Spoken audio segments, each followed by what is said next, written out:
Kamu terbangun di tengah hutan tua setelah semalaman diteror sesuatu yang gak bisa dijelaskan. Hujan sudah berhenti. Sahabatmu duduk santai memasak mie ayam.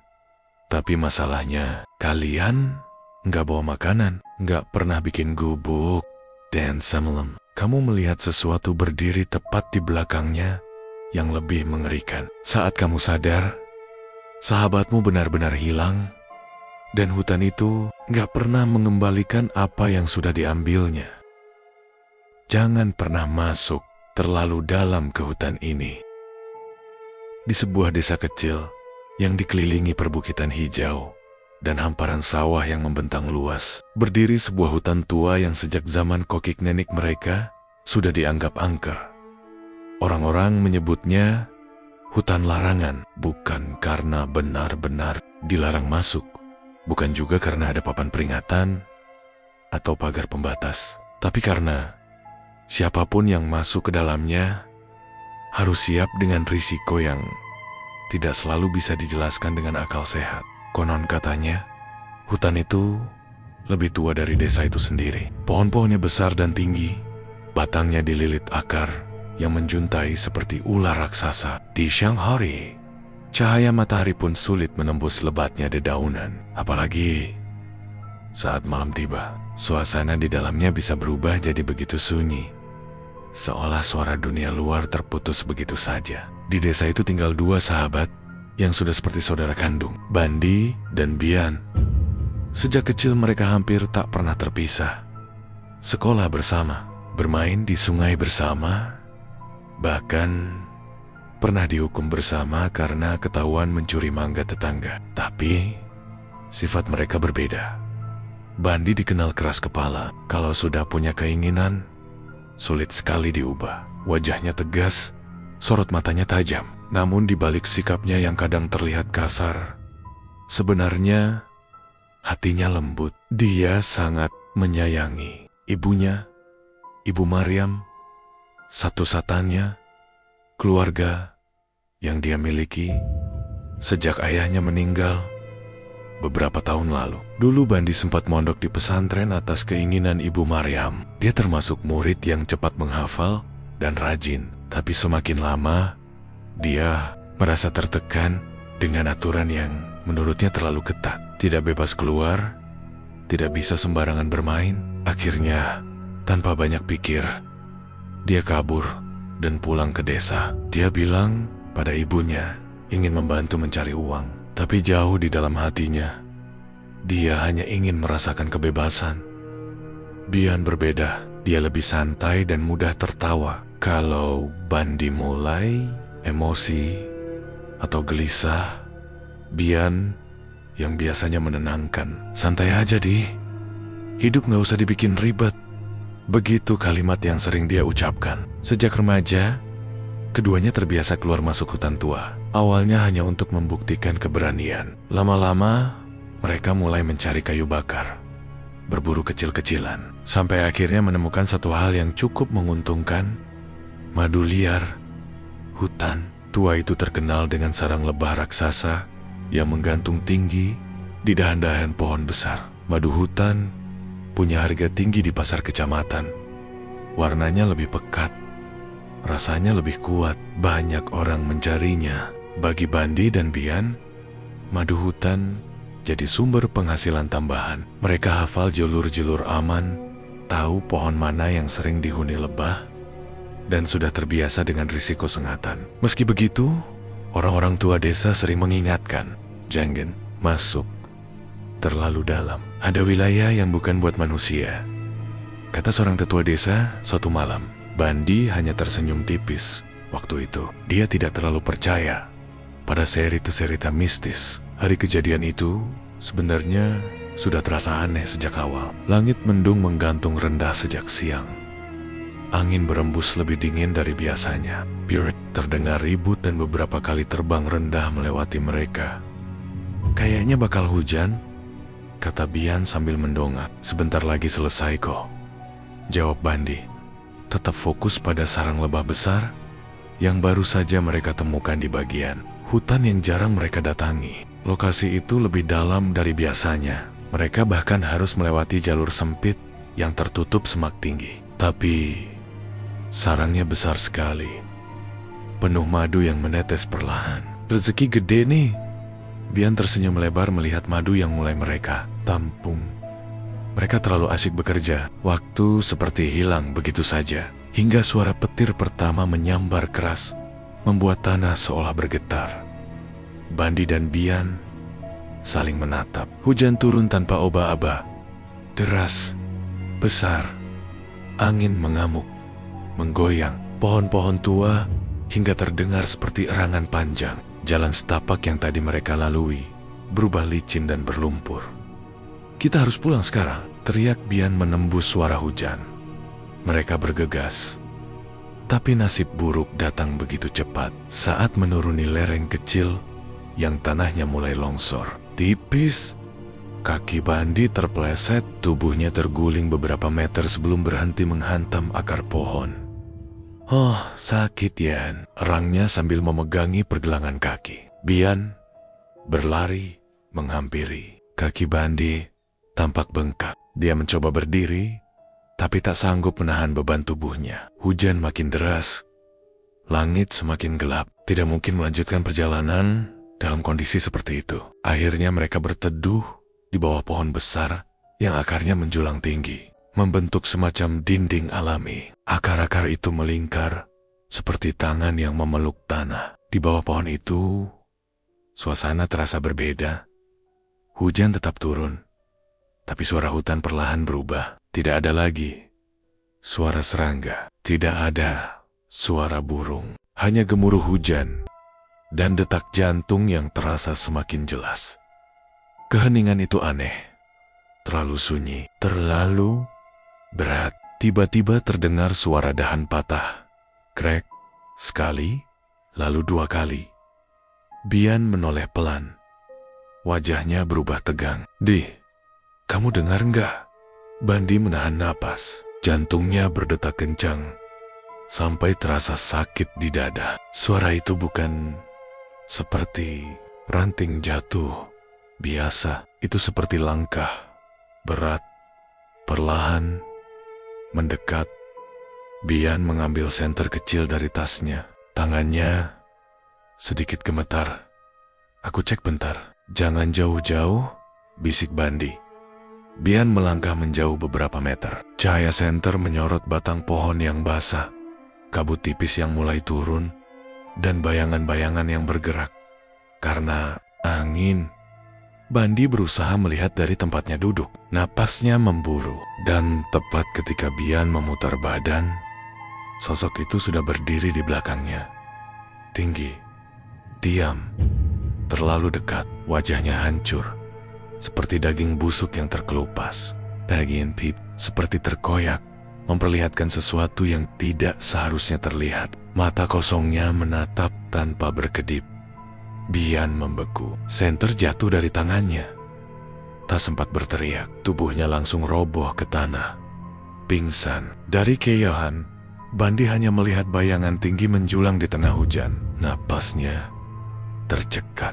Lututnya gemetar hebat. Dia ingin berlari, tapi kakinya tak bisa digerakkan. Dalam kepanikan, satu-satunya hal yang terlintas di pikirannya adalah ayat-ayat yang dulu dia hafal di pesantren. Dengan suara bergetar dan hampir tak terdengar, dia mulai merapalkan ayat suci yang masih dia ingat. Lidahnya terasa keluh, tapi dia memaksa. Semakin keras dia membaca, angin semakin kencang. Akar-akar pohon seperti bergerak. Hujan terasa menghantam. Lebih kuat, bayangan itu perlahan memudar dalam gelap. Lalu semuanya menjadi hitam. Dan ketika Bandi membuka mata kembali, dunia terasa aneh. Bandi terbangun oleh aroma makanan. Hangat, gurih, sangat nyata. Aroma itu seperti menariknya perlahan keluar dari kegelapan panjang. Kepalanya terasa berat, seolah baru saja tertidur sangat lama. Dia mengerjap pelan, silau oleh cahaya yang menembus kelopak matanya. Ketika pandangannya mulai fokus, dia mendapati matahari bersinar terang. Langit cerah. Tidak ada lagi hujan, tidak ada lagi angin mengamuk. Semua terasa terlalu tenang. Dia mendapati dirinya terbaring di atas lantai kayu yang kering dan bersih. Bukan tanah basah, bukan akar pohon besar, tempat mereka berteduh semalam. Dia cepat-cepat duduk, jantungnya langsung berdegup lebih cepat. Di sekelilingnya berdiri dinding kayu sederhana, sebuah gubuk kecil, atapnya dari rumbia. Ada tungku kecil di sudut ruangan, dan asap tipis mengepul ke atas, keluar lewat celah atap. Di depannya, Bian duduk santai sambil mengipasi api dengan potongan bambu. "Bangun juga, Di. Nih, makan dulu," katanya ringan, seperti tidak terjadi apa-apa. Di atas lembar daun pisang tersaji mie ayam lengkap dengan potongan ayam bakar yang masih mengepul. Kuahnya terlihat bening dengan minyak yang mengilap di permukaan. Uap hangatnya naik perlahan, membawa aroma yang menggoda. Perut Bandi langsung terasa perih karena lapar, tapi pikirannya menolak kenyataan itu. Dia mengernyit. "Kita di mana?" "Ya, di hutan lah," jawab Bian santai tanpa menoleh. "Neira." Suaranya terdengar normal. Terlalu normal. Bandi mencoba mengingat. Hujan deras, petir, pohon besar, sosok berwajah hancur, bacaan ayat yang dia rapalkan dengan suara gemetar. Tubuh Bian yang roboh ke tanah. Dia menelan ludah. "Yan, semalam apa?" Bian menoleh sambil tersenyum. Senyum itu membuat tengkuk Bandi meremang eda yang aneh. Senyumnya terlalu kaku, terlalu lebar. Matanya tidak ikut tersenyum. Bandi berdiri perlahan. Kakinya yang semalam terkilir tidak terasa sakit sama sekali. Dia menunduk, memastikan tidak ada bengkak, tidak ada nyeri. Semakin aneh. Dia melihat sekeliling lebih detail. Gubuk itu terasa asing. Mereka tidak pernah membangun tempat seperti ini. Tidak pernah membawa bahan bangunan. Tidak pernah tahu ada gubuk di bagian hutan sedalam ini. "Yan, ini tempat apa? Kita bikin ini kapan?" Suara Bandi mulai terdengar tidak stabil. Bian kembali mengipasi api.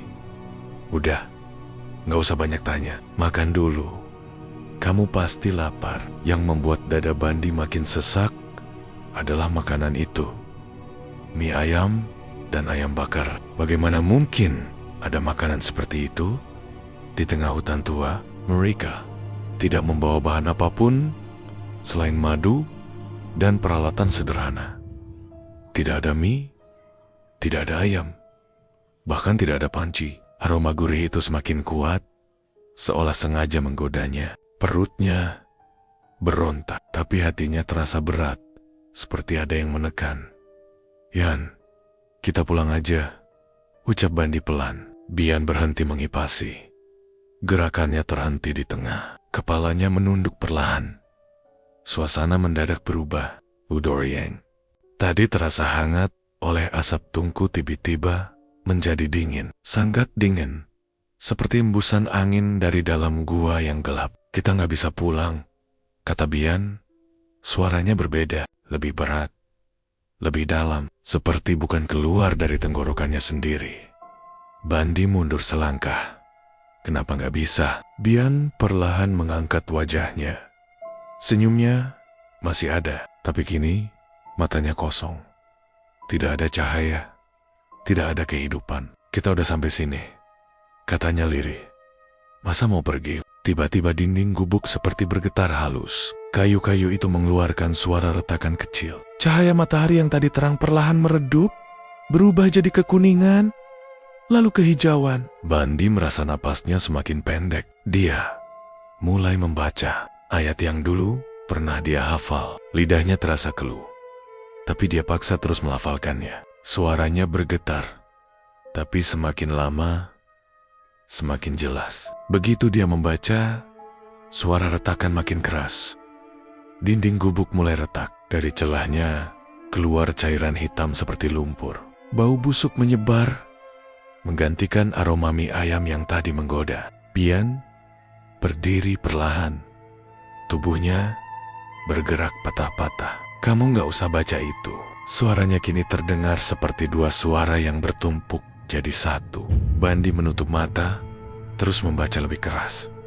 Tungku tiba-tiba padam sendiri. API Marty, Tampa, ASAP.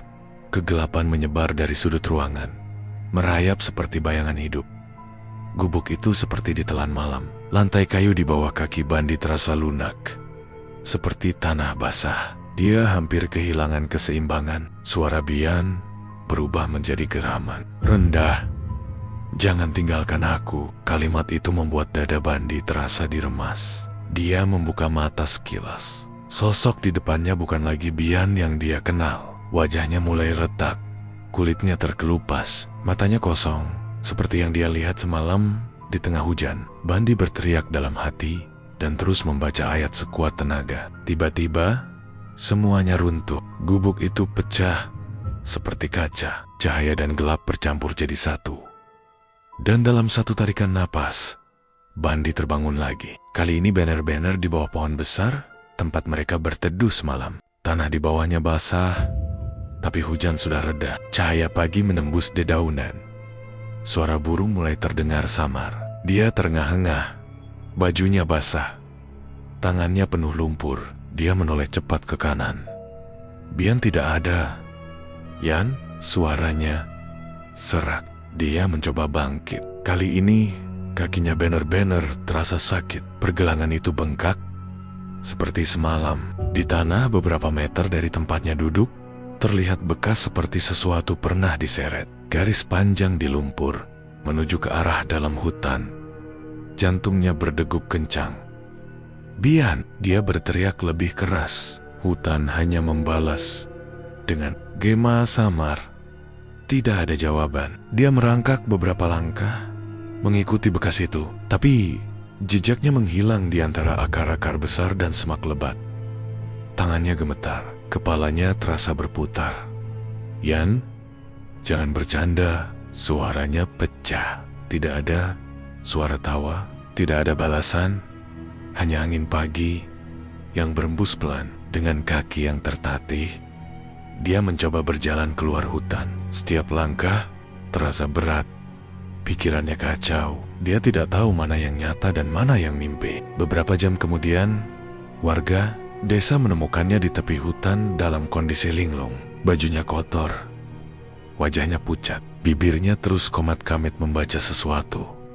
Ketika ditanya di mana Bian, dia hanya menatap kosong. Pencarian besar-besaran dilakukan hari itu juga.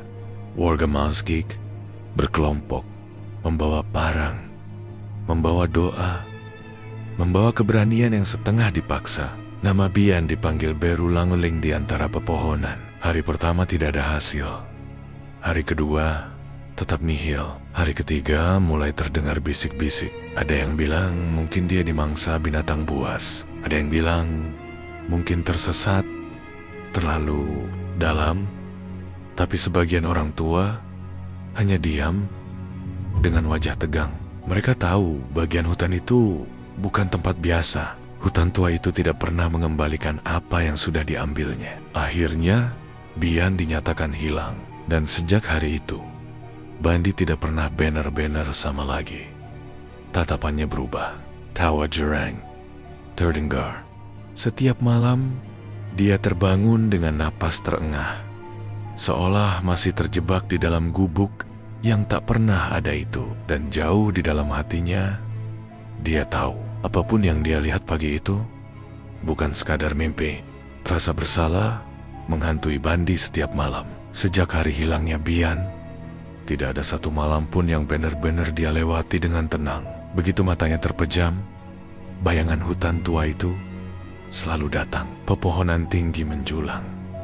Kabut tipis menggantung di antara batang-batang tua, dan di kejauhan berdiri sosok yang sangat dia kenal. Bian berdiri diam di antara pepohonan. Wajahnya pucat, tatapannya kosong, tidak marah, tidak juga tersenyum, hanya menatap lurus ke arah Bandi. Dalam mimpi itu, suasana selalu sunyi, tidak ada suara burung, tidak ada suara angin, hanya suara pelan yang seperti berbisik. di telinganya. "Kenapa kamu tinggalin aku, Di?" Kalimat itu selalu membuat Bandi terbangun dengan napas tersengal. Dadanya terasa sesak, keringat dingin membasahi punggungnya. Padahal yang terjadi justru sebaliknya. Bukan dia yang meninggalkan Bian, tapi tetap saja rasa bersalah itu tidak bisa hilang. Dia merasa seharusnya bisa melakukan sesuatu. Seharusnya dia lebih kuat. Seharusnya dia tidak mengajak Bian masuk lebih dalam hari itu. Sejak kejadian itu, Bandi berubah drastis. Dia yang dulu keras kepala dan sering membantah, kini jadi pendiam. Wajahnya lebih sering murung. Tawa yang dulu mudah keluar, kini nyaris tak pernah terdengar. Dia tidak pernah lagi masuk hutan. Bahkan mendengar kata hutan larangan saja sudah membuatnya terdiam lama. Ibu Maryam melihat semuanya. Sebagai seorang ibu, dia tahu ada luka besar yang dipendam anaknya. Setiap malam, dia sering mendengar Bandi terbangun dan berjalan mondar-mondar di dalam kamar. Kadang terdengar suara lirih seperti orang sedang berdoa atau menangis tertahan. Suatu malam, setelah makan malam sederhana yang lebih banyak dihabiskan dalam diam, Bandi duduk lama di ruang tengah. Lampu minyak menyala redup. Angin malam berembus pelan dari jendela. "Bu," suaranya pelan. Ibu Maryam yang sedang melipat kain berhenti. "Kenapa, Nak?" Bandi menunduk. Tangannya saling menggenggam erat. "Bandi mau balik ke pesantren." Kalimat itu membuat suasana mendadak sunyi. Ibu Maryam terdiam lama. Matanya berkaca-kaca. Dia tidak langsung menjawab, seolah memastikan bahwa yang dia dengar bukan sekadar emosi sesaat. "Kamu yakin?" tanyanya lembut. Bandi mengangguk pelan. Bandi capek lari dari tanggung jawab. Mungkin ini cara Bandi nebus semuanya. Air mata Ibu Maryam akhirnya jatuh. Bukan tangisan sedih, tapi haru. Dia sudah lama mendoakan agar anaknya kembali ke jalan yang dulu sempat dia tinggalkan. Beberapa minggu kemudian, dengan langkah yang jauh lebih mantap dibanding saat dia kabur dulu, Bandi kembali ke pesantren. Lama, bangunan itu masih sama, pagar kayunya, halaman luas tempat para santri belajar, dan suara lantunan ayat suci yang terdengar dari dalam kelas.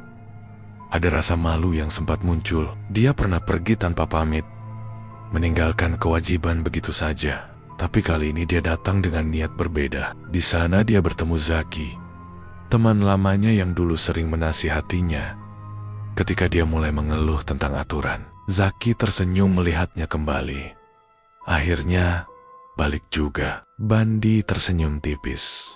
"Iya, kayaknya emang harus kesini lagi." Suatu malam, setelah salat berjamaah, mereka duduk di serambi pesantren. Angin malam berembus pelan membawa suara jangkrik dari sawah. "Kadang Allah kasih ujian supaya kita balik," kata Zaki pelan. Bandi terdiam. Kalimat itu terasa dalam. Dia tahu ujian yang dia alami bukan kebetulan. Ada pelajaran yang harus dia pahami. Sejak saat itu, Bandi belajar lebih sanggup-sungguh dari sebelumnya. Dia tidak lagi malas bangun malam. Tidak lagi mengeluh soal jadwal padat. Dia justru mencari kesibukan agar pikirannya tidak kembali pada bayangan hutan. Setiap kali rasa bersalah datang, dia menyalurkannya dalam doa. Dia memohon ampun. Dia mendoakan Bian. Dia berharap dimanapun sahabatnya berada, dia mendapat tempat terbaik. Tahun demi tahun berlalu, perubahan dalam diri Bandi semakin terlihat. Wajahnya yang dulu keras, kini tampak lebih tenang. Sorot matanya lebih lembut. Cara bicaranya lebih tertata. Dia mulai dipercaya untuk mengajar adik-adik kelas Nia. Awalnya hanya membantu mengulang hafalan. Lama-lama, dia diminta menyampaikan ceramah kecil setiap malam Jumat. Tak ada yang tahu bahwa setiap kali dia berbicara tentang taubat dan kesempatan kedua, dia sedang berbicara pada dirinya sendiri. Waktu terus berjalan. Bandi tumbuh menjadi pribadi yang berbeda jauh dari dirinya yang dulu. Setelah menyelesaikan pendidikannya, dia kembali ke desa bukan lagi sebagai pemuda keras kepala, melainkan sebagai ustaz yang dihormati. Warga sering mengundangnya untuk mengisi pengajian. Ceramahnya tidak pernah menggurui. Dia berbicara dengan bahasa sederhana, dengan pengalaman hidup yang nyata. Banyak orang merasa tersentuh, terutama ketika dia membahas tentang dosa, penyesalan, dan bagaimana Allah selalu membuka pintu kembali. Namun, satu hal tidak pernah berubah. Setiap kali pulang kampung, sebelum mengunjungi siapapun, dia selalu menyempatkan diri datang ke makam kosong yang dibuat untuk Bian. Meski jasadnya tak pernah ditemukan, warga tetap membuatkan pusara simbolis. Di pemakaman desa, sebuah batu nisan sederhana dengan nama Bian terukir di atasnya. Bandi duduk lama di sana, kadang sendirian, kadang bersama warga. Saat tahlilan kecil diadakan, dia membacakan doa dengan suara pelan, tidak pernah terburu-buru, seolah setiap kalimat adalah bentuk permintaan maaf yang tak pernah selesai. Orang-orang sering penasaran, mereka ingin tahu apa sebenarnya yang terjadi di hutan tua malam itu. Ada yang menduga ada makhluk halus, ada yang bilang mungkin hanya kecelakaan biasa. Tapi Bandi jarang bercerita detail. Jika ditanya, dia hanya tersenyum tipis dan berkata pelan, hutan itu bukan cuma tempat pohon dan binatang. Ada yang hidup di sana, dan mereka nggak suka diganggu. Jawaban itu cukup membuat orang terdiam. Hutan tua itu masih berdiri sampai sekarang. Pohon-pohonnya tetap tinggi. Kabut tipis masih sering terlihat saat pagi. Tak ada lagi warga yang berani masuk terlalu dalam. Dan setiap kali angin malam berembus dari arah pepohonan, sebagian orang mengaku mendengar suara langkah pelan, seperti seseorang berjalan di atas daun kering, seolah ada yang masih mencari jalan pulang. Cerita Bandi bukan sekadar tentang kehilangan seorang sahabat, tapi tentang dosa yang disadari terlalu lambat, tentang penyesalan yang tidak bisa mengubah masa lalu, dan tentang kesempatan untuk memperbaiki diri selagi masih diberi waktu. Karena terkadang yang hilang bukan hanya sahabat, tapi juga diri kita sendiri. Dan tidak semua orang diberi kesempatan kedua seperti yang Bandi dapatkan. Dan cerita pun tamat.